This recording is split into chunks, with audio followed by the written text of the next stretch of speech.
Bismillahirrahmanirrahim. Assalamualaikum warahmatullahi wabarakatuh. Alhamdulillahirabbil alamin. Wassalatu wassalamu ala khairil anbiya'i wal mursalin wa ala alihi wa sahbihi ajma'in wa ala man sara ala nahjihi ila yaumiddin.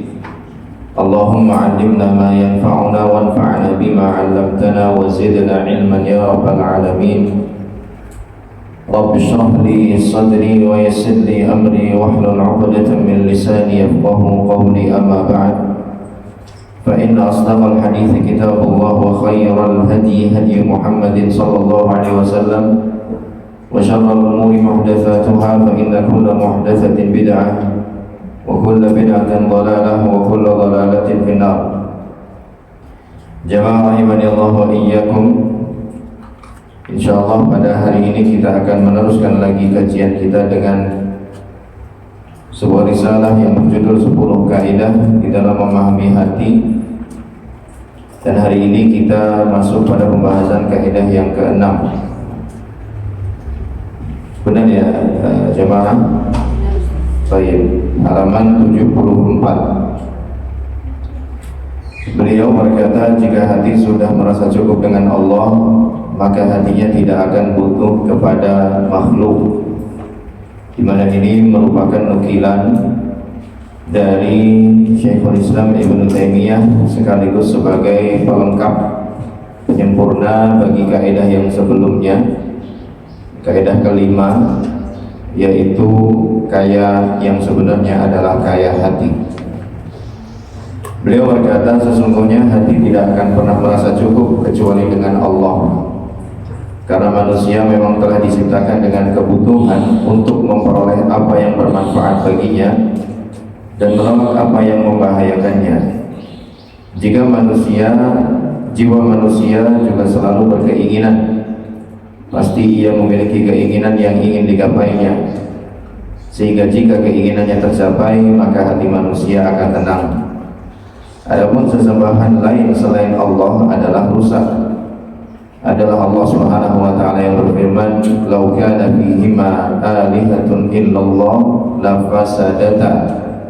Seandainya di langit dan di bumi ini ada sesembahan selain Allah, niscaya rusaklah langit dan bumi itu. Artinya apa? Langit dan bumi saja kalau bersandar kepada selain Allah pasti apa kata Allah? Rusak. Padahal langit dan bumi lebih kokoh dari manusia. Seandainya langit dan bumi bersandar kepada selain Allah pasti hancur.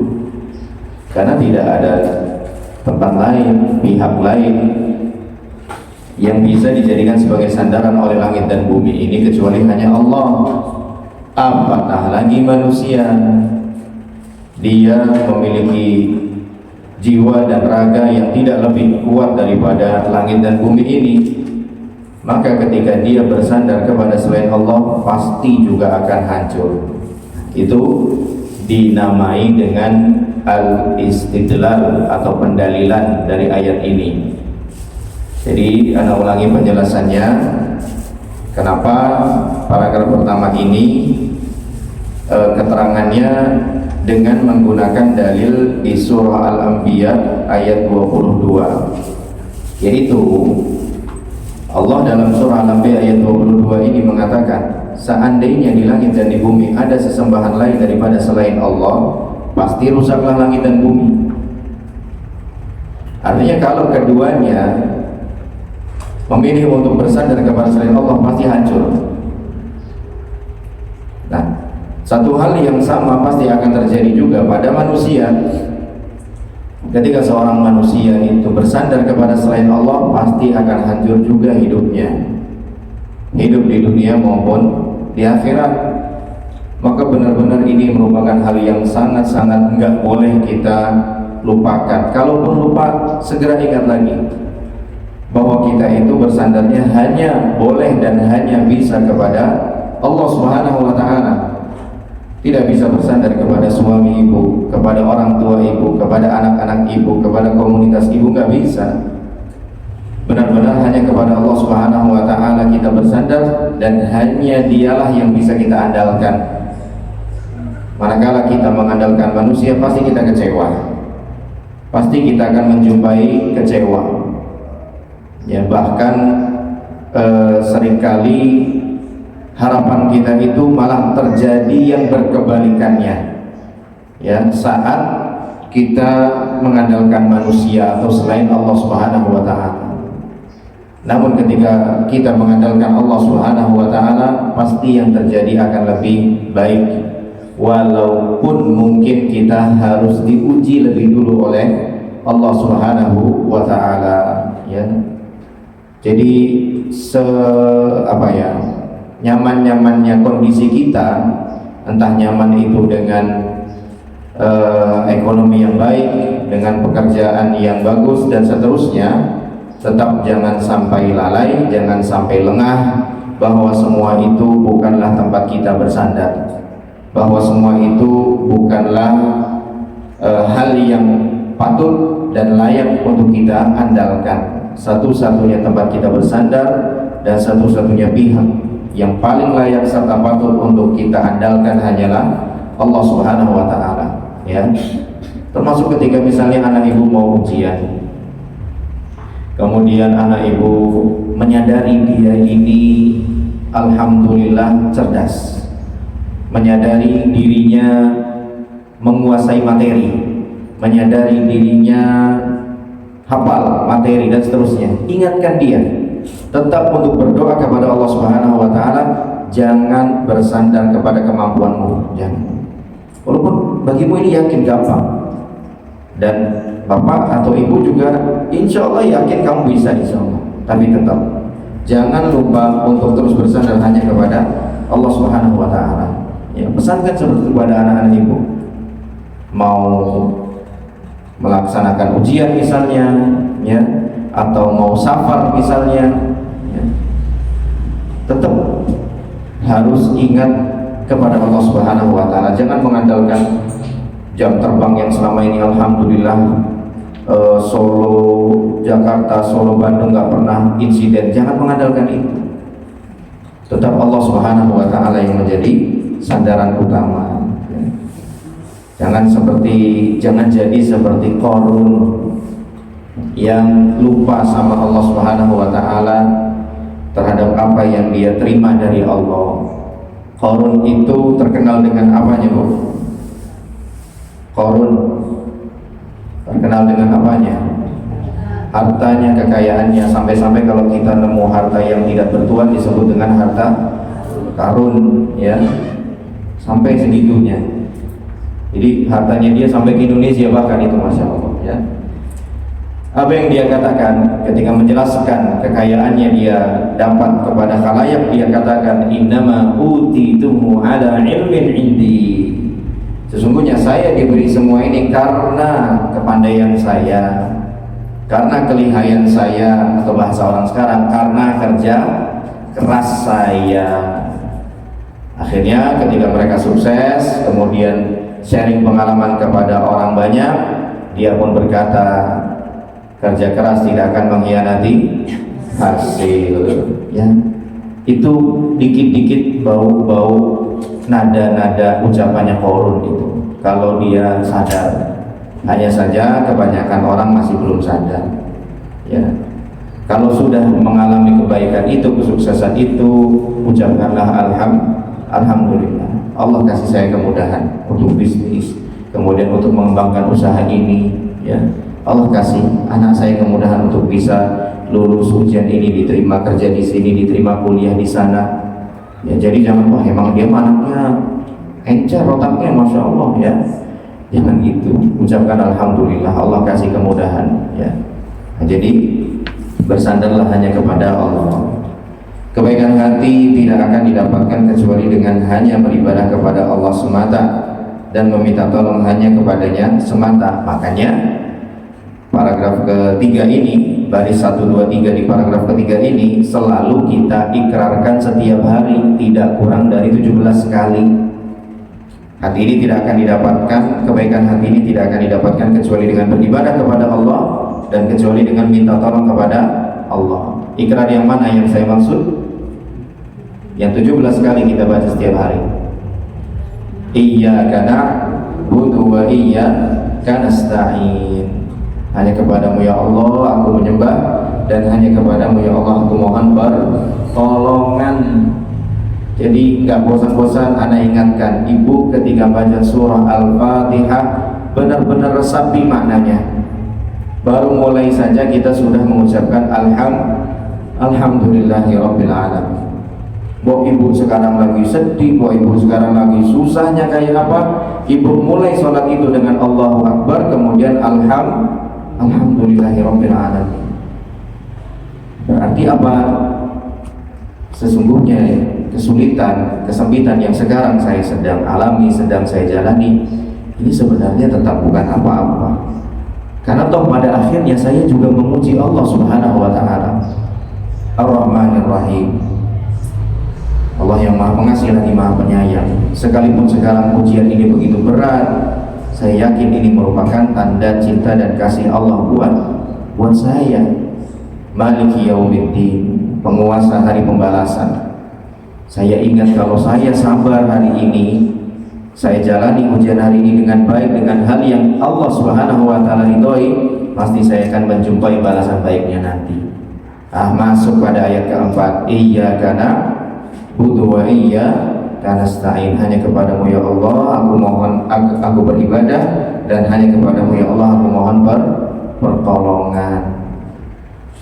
Ya udah sabar, ngarep pahala, ngibadahin Allah, kemudian minta tolongnya sama Allah. Ihdinas siratal mustaqim. Tunjukilah jalan yang lurus.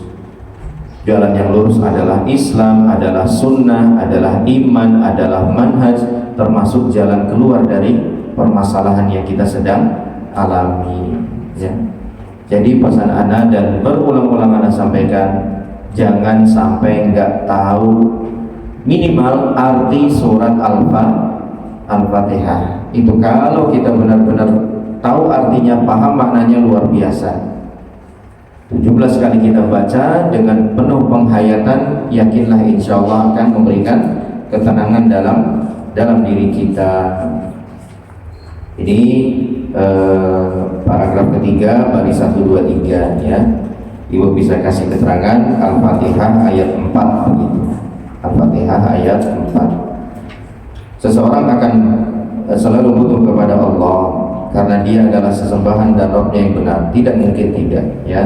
Apalagi seorang mukmin. Ya Hayyu ya Qayyum bi rahmatika astaghith aslih li syahni kullahu wa la takilni ila nafsi tarfata ain. Ya, wahai zat yang maha hidup, zat yang maha menegakkan, mengokohkan segala sesuatu, dengan rahmatmu aku mohon bantuan. Birahmatika astaghith aslih li sya'ni kullah, perbaiki seluruh urusanku dan jangan kau biarkan aku tanpa pertolonganmu walau hanya sekejap mata sekalipun. Tidak ada daya dan upaya kecuali hanya dengan pertolongan Allah, dan tidak ada tempat berlindung kecuali hanya kepada Allah. Ini juga yang kita ucapkan tatkala menjawab seruan muadzin, hayya 'alas shalah, hayya 'alal falah. Apa jawabannya? La haula wala quwwata illa billah. Para ulama menjelaskan kenapa ketika muadzin mengumandangkan hayya 'alas shalah atau hayya 'alal falah jawabannya la haula wala quwwata illa billah, karena kita sedang menyambut panggilan untuk menghadiri sholat ya, la haula wala quwwata illa billah. Sholat sekalipun kalau tidak ada bantuan dan pertolongan dari Allah, kita tidak akan sanggup untuk melaksanakannya, dan itu terbukti pada banyak orang ya. Mereka kuat berdiri berjam-jam di komuter lain, misalnya Solo Jogja itu kan nggak sebentar, berapa menit itu Solo Jogja itu? 40 menitan berdiri, itu benar-benar berdiri ya. Kuat nggak kuat, dikuat-kuatin karena memang bagi mereka itu harus. Tapi barang sholat ya 5-10 menit aja nggak kuat, walhasil pada akhirnya tidak melaksanakan sholat. Ya. Apa sebabnya? Karena tidak mendapatkan taufik, kemudahan hati dari Allah Subhanahu wa taala.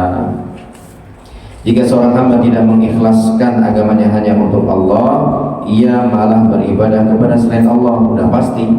Ya, Syekh Abdurrahman bin Nasir As-Sa'di rahimahullah mengatakan bahwa manusia itu tidak akan keluar dari dua kondisi. Kalau tidak beriman, dia kafir. Kalau tidak bertauhid, dia musyrik. Itu aja kondisinya. Tidak ada kondisi yang ketiga. Munafik itu ketiga, enggak. Munafik itu kalau ditarik mundur, dia statusnya muslim atau kafir. Kafir jelas juga, clear. Ya. Walaupun secara duniawi posisi mereka enggak ke sana, enggak ke sini, ya. Secara lahiriah mereka muslim, tapi batinnya kafir. Walaupun sesungguhnya mereka aslinya adalah orang kafir. Jika seorang hamba tidak mengikhlaskan agama hanya untuk Allah, ia malah beribadah kepada selain Allah, mempersekutukannya dalam hal ibadah dan permintaan tolong. Permintaan tolong berarti isti'anah, dan tidaklah yang demikian terjadi melainkan karena ia tidak mengetahui kebahagiaan dan kezaliman dirinya. Ini nggak paham orang, ya. Orang yang melakukan kesyirikan, orang yang melakukan kekufuran, itu nggak paham apa yang sesungguhnya membuat dia bahagia dan apa yang sesungguhnya membuat dirinya sengsara. Yang membuat dirinya bahagia adalah mentauhidkan Allah, mengikhlaskan ibadah hanya untuk Allah saja.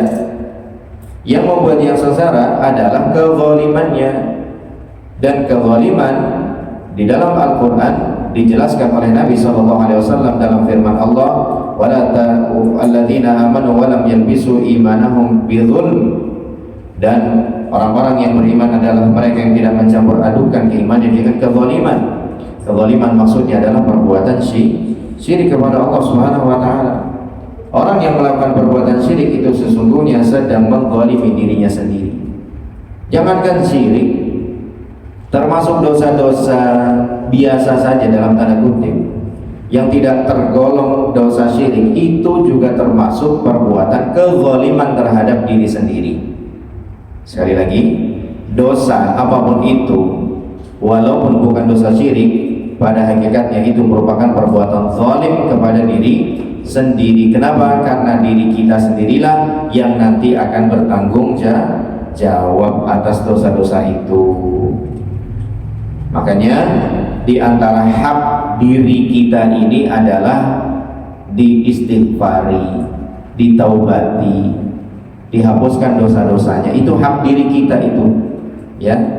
Nabi SAW bersabda, ittaqillaha haitsu ma kunta wa atbi sayyi'atal hasanata tamhuha wa khaliqin nasa bi khuluqin hasan. Bertakwalah kamu kepada Allah dimanapun kamu berada. Ini haknya siapa nih? Bertakwalah kamu kepada Allah dimanapun kamu berada. Haknya Allah. Haknya Allah ini yang pertama. Yang kedua, wa atbi'is sayyi'atal hasanata tamhuha, dan iringilah setiap perbuatan burukmu dengan perbuatan yang baik. Niscaya perbuatan yang baik itu akan menghapuskan nilai perbuatan burukmu tadi. Ini hak siapa berarti? Hak diri sendiri. Di mana kita sudah melakukan keburukan, berarti kena catat dosa. Haknya apa? Hapus dosa itu. Bagaimana caranya? Salah satu caranya lakukan amal soleh. Di mana amal solehnya akan menghapuskan dosa yang baru saja kamu lakukan. Tentunya dengan juga bertaubat dan istighfar. Ini hak diri sendiri. Yang ketiga, wa khaliqin nasa bi khuluqin hasanin, dan pergaulilah orang lain, perlakukanlah orang lain dengan perlakuan yang baik. Ini hak siapa berarti? Hak orang lain. Jadi ada 3 hak yang harus ditunaikan. Hak Allah, hak diri sendiri, kemudian haknya orang lain. Karena memang manusia itu memiliki sifat sangat bodoh dan zalim. Karena jika memang mereka tahu bahwa kebahagiaannya hanyalah bisa dia dapatkan dengan beribadah hanya kepada Allah dan meminta tolong hanya kepada Allah, tentu mereka tidak akan melakukan kezaliman tersebut. Sehingga dengan beribadah hanya kepada Allah, dia tidak akan butuh beribadah kepada yang lain, ya. Udah lengkap, semuanya ada pada Allah. Yang menguasai ya Allah, yang menjaga dan melindungi juga Allah, yang memberikan rezeki juga Allah, yang menurunkan hujan juga Allah, dan seterusnya. Kalau di agama lain sesembahannya diketeng, ya, dipisah-pisah. Ini Tuhan hujan, ini Tuhan apalagi yang melindungi, ya, ini Tuhan yang menguatkan, ini Tuhan yang menciptakan petir. Masing-masing ada sendiri-sendiri, ya. Dan itu sangat tidak bisa diterima, ya, baik secara syar'i maupun logika. Jika dunia atau alam semesta yang sebegini besarnya penguasanya itu lebih dari satu, pasti kacau balau, pasti. Jangankan dunia, di rumah tangga saja kalau pemimpinnya lebih dari satu pasti kacau, ya, pasti kacau. Dan memang ada pemimpin lebih dari satu, bukan dalam artian naudzubillah min dzalik suaminya dua, bukan, ya, bukan. Ada pemimpinnya lebih dari satu, yaitu orang yang berumah tangga tapi masih tinggal bareng sama orang tuanya, ya, atau mertuanya. Biasanya pasti rame itu, ya, rame dalam artian ada aja yang diributkan, ya, karena masing-masing memiliki idealisme yang berbeda, ya. Anak ingin menjalankan bahtera rumah tangganya dengan idealismenya sendiri sebagai seorang anak yang Gen Z misalnya, yang sekarang sudah mulai menikah, sementara orang tuanya berasal dari generasi yang berbeda, ya, yang kemudian melahirkan idealisme yang berseberangan. Pasti ramai itu rumah itu nanti, ada aja yang diributkan. Maka kalau tidak sefrekuensi, lebih baik tinggal sendiri, ya. Maksudnya biarlah anak itu tinggal bersama pasangannya walaupun harus ngontrak rumah, nggak apa-apa, ya. Insya Allah itu lebih baik, lebih aman buat semuanya, baik buat anak itu bersama pasangannya, baik juga buat orang tuanya, ya. Baik juga buat orang tuanya. Dalam rumah saja bisa kacau kalau yang dominan itu lebih dari satu orang, apalagi dengan alam semesta ini, ya. Ada dewa apa misalnya, Zeus misalnya, ya, ada dewa Hercules misalnya, macam-macam dewa, ya. Jadi kacau nanti dunia itu pasti, ya. Antar dewa itu nanti saling perang, ya, karena masing-masing merasa berkuasa. Tapi kalau dalam Islam, penguasa, pengatur alam semesta yang menentukan ini dan itu semuanya hanya Allah Subhanahu wa ta'ala. Sehingga dengan beribadah hanya kepada Allah, dia tidak akan butuh beribadah kepada yang lain. Dan dengan meminta tolong hanya kepada Allah, dia tidak akan butuh minta tolong kepada yang lain. Oleh karena itu, orang-orang musyrik tidak mendapatkan sesuatu yang bisa membahagiakan dan mencukupi hatinya, karena Allah Ta'ala telah menciptakan hambanya memiliki fitrah yang lurus. Nabi SAW bersabda, kullu mauludin yuladu 'alal fitrah, setiap anak dilahirkan di atas fitrahnya. Dan fitrahnya anak, fitrahnya manusia itu butuh kepada zat yang menciptakannya, ya. Dimana hal ini hanya didapatkan oleh orang-orang yang beriman. Orang-orang yang musyrik gak ada, ya. Jimatnya di sana sini, ya. Di gelangnya ada jimat, di mobilnya ada lagi, di tokonya ada lagi, di rumahnya ada lagi. Kenapa? Karena dia nggak pernah merasa puas, nggak pernah merasa mantap dengan jimat-jimat itu, hingga dia merasa butuh untuk nambah jimat yang baru, yang lain. Di pinggangnya ada sabuk lagi jimat, bahkan ada yang ditanam di dalam dirinya. Kalau orang mukmin nggak akan begitu, ya.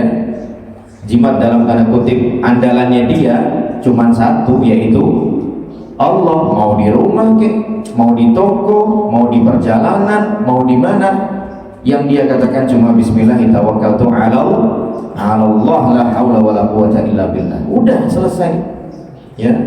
Dia masuk rumah Bismillahi walajna wa Bismillahi kharajna wa ala rabbina tawakkalna.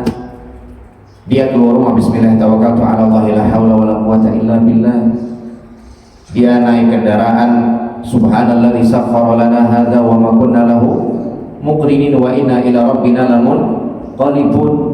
Dia masuk pasar, la ilaha illallah wahdahu la syarika lahu lahul mulku wa lahul hamdu yuhyi wa yumiit wa huwa hayyun la yamut biyadihil khair wa huwa ala kulli syai'in qadir. Tenang hatinya. Walaupun doanya macam-macam, semuanya tertujunya cuma ke satu pihak, yaitu Allah. Dan kalaupun kita nggak hafal doa ini doa itu, minimal kita masih bisa baca Bismillah. Itu udah paling minimal tuh, ya. Naik kendaraan, subhanallah, waduh, belum hafal, agak panjang nih. Ya udah, Bismillah aja minimal, ya. Bismillah, buka pintu, Bismillah, duduk misalnya. Nah, itu orang mukmin. Dan dia udah habis itu los, benar-benar dia pasrahkan semuanya kepada Allah Subhanahu wa taala. Apalagi yang dagang tuh, wah subhanallah, orang dagang itu tawakalnya tinggi insyaallah. Orang mukmin yang berdagang tawakalnya tinggi. Malam-malam udah nyiapin dagangannya tuh, pada subuh, ya. Kemudian dia gelar itu dagangannya, dan dia nggak tahu hari ini bakal terjual berapa, nggak tahu. Yang dia tahu hanya melakukan kewajibannya, melaksanakan bagiannya, yaitu berusaha, hasilnya dipasrahkan kepada Allah. Benar-benar pasrah sama Allah. Bismillah, mudah-mudahan hari ini laku banyak, ya. Selesai dagang, kalau dia benar-benar bagus imannya, kemungkinannya cuma dua. Kalau nggak syukur, kalau nggak sabar. Syukur ketika apa? Habis dagangannya, alhamdulillah. Habis dagangannya. Sabar, ya udah, ya memang segini jatah hari ini enak. Ya subhanallah. Kenapa Nabi bisa bilang itu? Karena lu pernah ngalamin kayak gitu. Subhanallah. Pagi-pagi, ya, nggak tahu kita bakal kejual berapa hari ini, ya laku berapa hari ini. Benar-benar yang ada di hati kita cuma rasa pasrah kepada Allah Subhanahu wa taala. Itu aja, ya. Maka itulah salah satu perbedaan besar antara seorang mukmin dengan musyrik, ya. Di mana mukmin itu benar-benar tenang ketika dia pasrahkan semuanya kepada Allah, karena dia yakin Allah Subhanahu wa taala bisa mengcover seluruh hal yang dia butuhkan. Tapi orang musyrik tidak demikian. Dia tidak benar-benar yakin dengan jimat-jimat, dengan sesembahannya, dengan tuhan-tuhannya, hingga di sana sini pun dia letakkan sesembahan-sesembahannya itu. Kendaraannya, di rumahnya, di kantornya, di ruang kerjanya, di tokonya, dan seterusnya. Ada saja jimat-jimat yang dia letakkan. Hati diciptakan memiliki fitrah di atas Islam. Sedang Islam maknanya berserah diri. Aslama yuslimu, islaman artinya berserah diri kepada Allah, bukan kepada selainnya. Dengan fitrahnya seseorang tidak ingin beribadah kecuali hanya kepada Allah, sehingga hatinya tidak akan tenang dan tidak akan bahagia kecuali jika Allah menjadi satu-satunya sesembahan yang dia ibadahi. Dia dulu pernah di awal-awal anak ngisi di sini itu, ya, lupa bahasnya apa, intinya pengalaman seseorang yang mu'alaf, ya, baru masuk Islam. Mu'alaf itu kan kalau masyarakat kita memahaminya sebagai sebuah istilah bagi orang yang masuk Islam, ya, dimana dia menuturkan perbedaan ketika dia belum masuk Islam dan sudah masuk Islam. Sebuah jawaban yang anak pribadi merasa surprise sekali dengan jawaban itu. Dia mengatakan, saya sekarang setelah masuk Islam itu kalau lagi susah, minimal saya bisa bilang ya Allah. Ya Allah, kok begini banget ya? Ya Allah, kok susah banget ya? Ya Allah, kok nggak selesai-selesai? Itu minimal, dan itu sudah melegakan. Ya, ketika kita bisa ngadu sama Allah Subhanahu wa taala, ya ketika kita bisa ngadu sama Allah Subhanahu wa taala. Itu merupakan fitrah manusia yang tidak bisa dipungkiri atau diingkari. Di mana ternyata nikmat itu sebenarnya sudah ada pada kita selama ini, namun kita tidak menyadarinya. Bisa mengucap ya Allah itu sesungguhnya merupakan nikmat yang sangat besar. Kita punya tempat untuk ngadu, kita punya tempat untuk mengeluh, mengembalikan semua yang tidak bisa kita selesaikan. Ya, dan lisan ini pun masih bisa mengucap ya Allah, itu luar biasa nikmat yang sungguh wajib untuk kita syukuri kepada Allah Subhanahu wa taala. Segala sembah yang diibadahi selain Allah hanya akan melahirkan kerusakan. Kebaikan hati, kesempurnaannya dan kebahagiaannya tidak akan bisa didapatkan dengan beribadah kepada selain Allah, gak bisa. Kenapa? Karena itu semua hanya rekayasa manusia.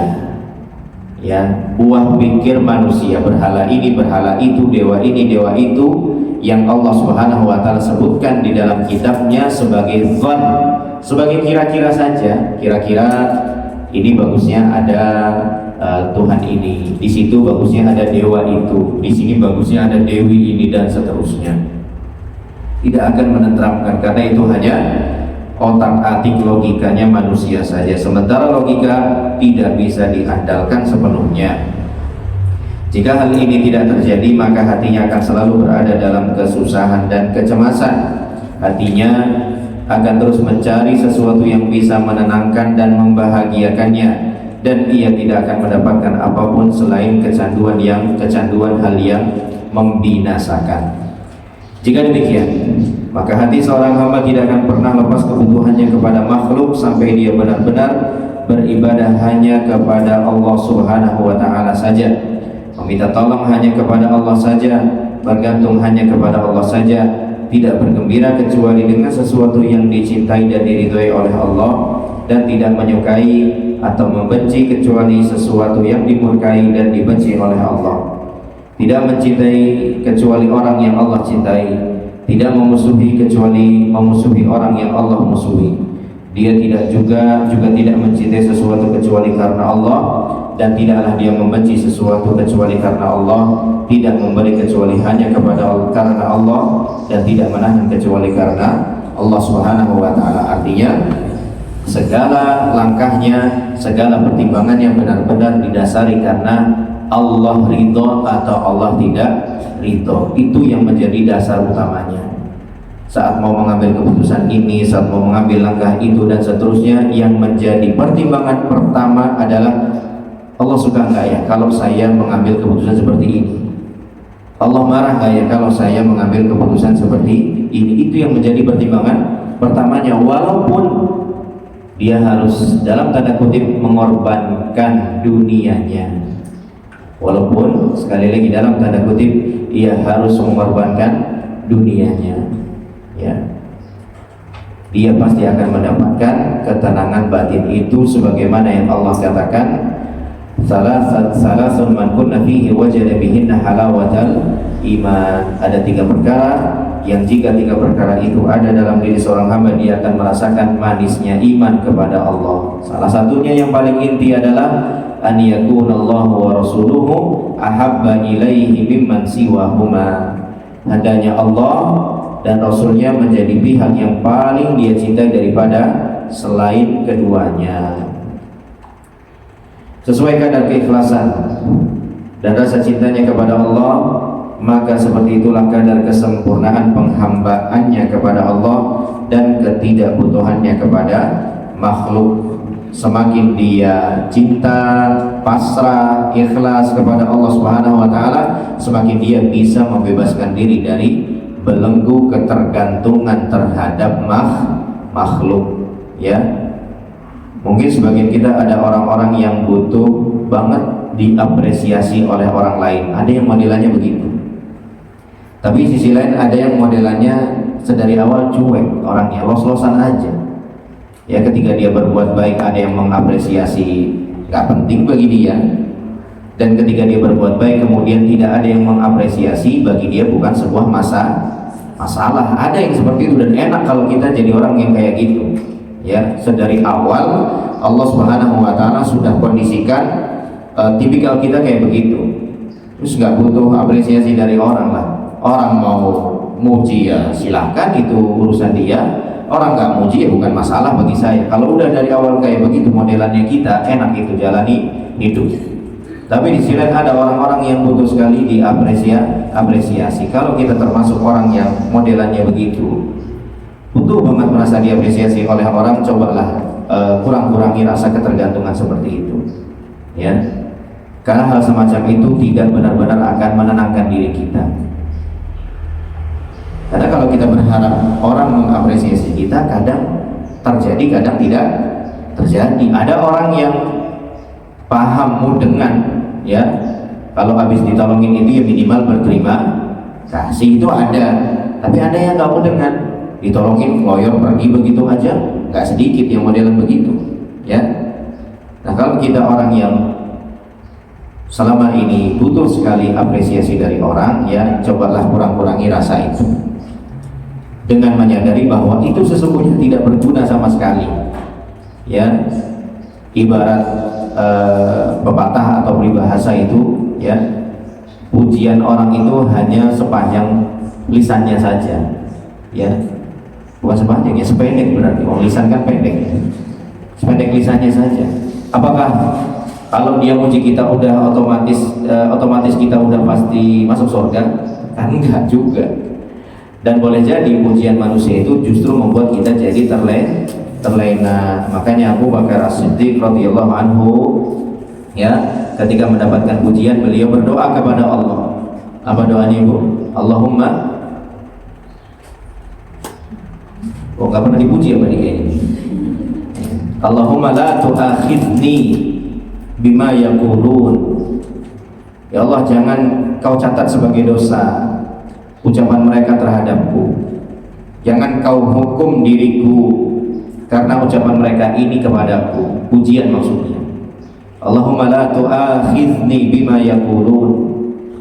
Ya Allah, jangan kau hukum aku karena pujian mereka ini terhadapku. Waghfir li ma la ya'lamun. Ampunilah aku ya Allah atas segala dosa yang tidak mereka ketahui. Yang mereka tahu dari diriku ya cuman yang bagus-bagusnya aja, yang jelek-jeleknya gak ada yang tahu mereka tuh ya Allah. Yang tahu cuman Engkau. Ampuni aku ya Allah. Waghfirli ma la ya'lamun. Ampuni aku atas dosa-dosaku yang tidak mereka tahu. Waj'alni khairan mimma yadhunnun.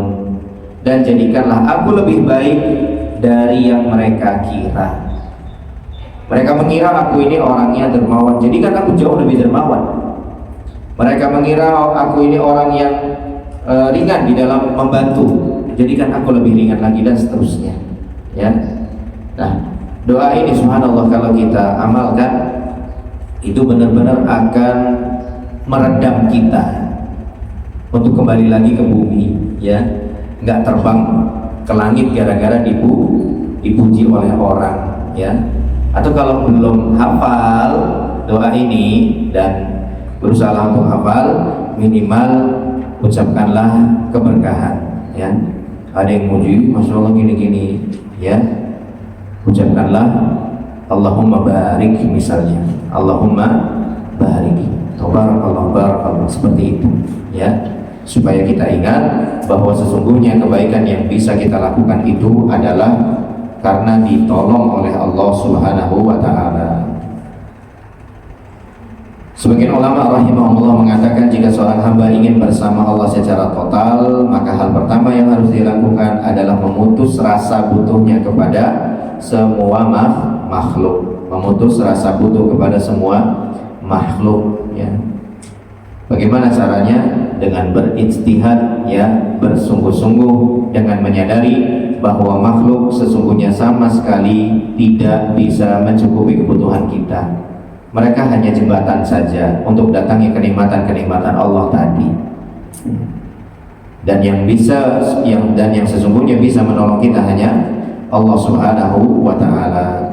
Semakin kuat hasrat seseorang terhadap karunia Allah Subhanahu wa ta'ala dan rahmatnya, dan pengharapannya untuk meraih kebutuhan dan menolak bahaya darinya, maka akan semakin kuat pula penghambaan dirinya kepada Allah, dan ia semakin merdeka dari selain Allah. Sebagaimana keinginannya kepada makhluk akan membuat dia menghambakan diri kepada makhluk dia.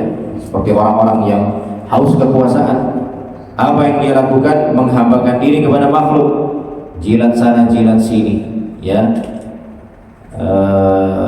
korupsi sana korupsi sini, ya, dan seterusnya. Itu juga bentuk penghambaan kepada makhluk. Karena apa? Mereka benar-benar bergantung kepada para makhluk tadi. Adapun ya para pejabat yang paham tugasnya kepada Allah Subhanahu wa taala, dia tidak akan melakukan itu, penghambaan diri kepada makhluk. Dia akan lakukan apa yang boleh menurut Allah, dan dia tidak akan lakukan apa yang tidak boleh menurut Allah Subhanahu wa taala, dan dia tidak khawatir kalau akan membuat dia kehilangan jabatannya. Sebagaimana keinginannya kepada makhluk mengharuskannya menghambakan diri kepada makhluk, maka berputus asa dari makhluk maksudnya tidak menaruh harapan kepada makhluk, ya. Berputus asa di sini maksudnya tidak menaruh harapan kepada makhluk adalah sebab hati seseorang tidak butuh kepada makhluk, ya. Sebagaimana dikatakan, istaghni amman syi'ta takun nadhirahu wa afdalu man syi'ta takun amirahu wa afdala min man syi'ta takun amirahu wahtajja ila man syi'ta takun amirahu. Tidak butuhlah atau merasa tidak butuhlah kepada siapapun yang kamu mau, niscaya kamu akan setara dengannya. Iya, ya, kita akan jadi setara sama dia. Udah nggak ada rasa nggak enakan lagi, karena kita nggak takut kalau dia akan menghilangkan jabatan kita misalnya, ya. Kita akan setara sama dia.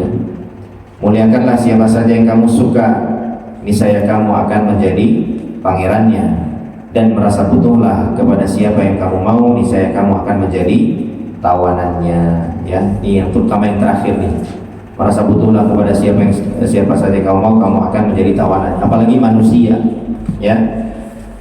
Manusia itu dalam pepatah Arab dikatakan al-insan asirul ihsan. Manusia itu tawanannya jasa baik orang lain. Biasanya seseorang itu akan merasa tertawan ketika sudah menerima banyak jasa dari orang lain. Itulah mengapa, ya, Islam mengharamkan hadiyatul ummal. Apa hadiyatul ummal, Bu? Hadiah yang diberikan untuk seorang karyawan, pegawai, ya, nggak boleh diterima. Ya, kita yang di sekolah misalnya nerima hadiah dari muridnya nggak boleh. Atau dari orang tua murid nggak boleh.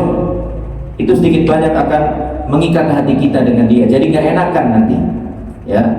Mau ngasih nilai jelek ke dia jadi nggak enak, tambahilah sedikit gara-gara pernah dibantu ini dan itu, pernah dikasih ini dan itu, ya. Maka hal itu sangat-sangat kami tekankan kepada teman-teman asatidzah, ya, yang dipercaya menjadi wali kelas, dipercaya menjadi wali asrama, untuk jangan sekalipun menerima hadiah, ya, dari santrinya atau dari wali santri, karena itu benar-benar akan membuat geraknya jadi terbatas. Mau ini nggak enak, mau itu nggak enak, padahal harusnya dilakukan, ya. Al-insan asirul ihsan, ya, manusia itu adalah tawanan dari jasa baiknya orang lain. Wallahu a'lam bishawab. Pada selanjutnya kita teruskan pada pertemuan yang akan datang insyaallah taala. Ada pertanyaan atau yang pekan lalu dulu? Yang pekan lalu dulu aja. Baik. Yang pekan lalu perbedaan antara ruh dan jiwa. Wallahu a'lam bishawab. Sampai saat ini kami belum mengetahui adanya perbedaan antara ruh dengan jiwa. Dan setahu kami, ya, itu merupakan satu hal yang sama. Roh yang dicabut oleh Allah Subhanahu wa taala itulah jiwa yang menggerakkan badan ini. Di mana keduanya disebutkan di dalam dua hadis yang berbeda tetapi menunjukkan kepada maksud yang sama. Misalnya Rasulullah SAW bersabda, "Innar ruh idza qubida tabi'ahul basar." Sesungguhnya roh ketika dicabut maka pandangan mata akan mengikutinya. Ibu pernah melihat orang sakaratul maut? Pandangan matanya ke arah mana? Atas. Makanya kita disyariatkan, kita yang hidup disyariatkan untuk apa terhadap jenazah itu? Memejamkan mata jenazah itu, ya. Itu sudah pasti. Innar ruh idza qubida tabi'ahul basar. Roh itu, sesungguhnya roh itu jika dicabut dia akan pandangan ini akan mengikutinya. Itu satu hadis. Nabi mengatakan yang dicabut itu adalah roh. Hadis yang lain Nabi SAW bersabda, "Alam tarau annal insana idza mata syakhsun basaruhu syafisa basaruhu idza mata syafisa basaruhu." Tidakkah kalian mengetahui jika seorang hamba itu meninggal dunia maka pandangannya akan terbelalak begitu? Para sahabat mengatakan, ya kami tahu. Maka Nabi SAW mengatakan lagi, "Fadzalika hina yatba'u basaruhu nafsahu." Itulah saat-saat ketika saat-saat terakhir ketika pandangannya memandang terhadap jiwanya. Jiwa yang dipandang itu maksudnya apa tadi? Roh. Berarti jiwa dan roh itu adalah suatu hal yang sama, dan ini ditegaskan oleh Syekhul Islam Ibnu Taimiyah rahimahullah taala, "War-ruhul mudabbiratu lil badan allati tufariquhu bil maut hiya ar-ruhul manfukhatu fihi wa hiya nafsul lati tufariquhu bil maut." Roh yang mengontrol badan kita ini, yang dia nanti akan terpisah dari raga atau badan ini ketika kematian, itu adalah roh yang dulu Allah tiupkan saat janin masih berusia 120 hari, dan itulah jiwa yang nanti akan terpisah dari badan ini ketika meninggal dunia.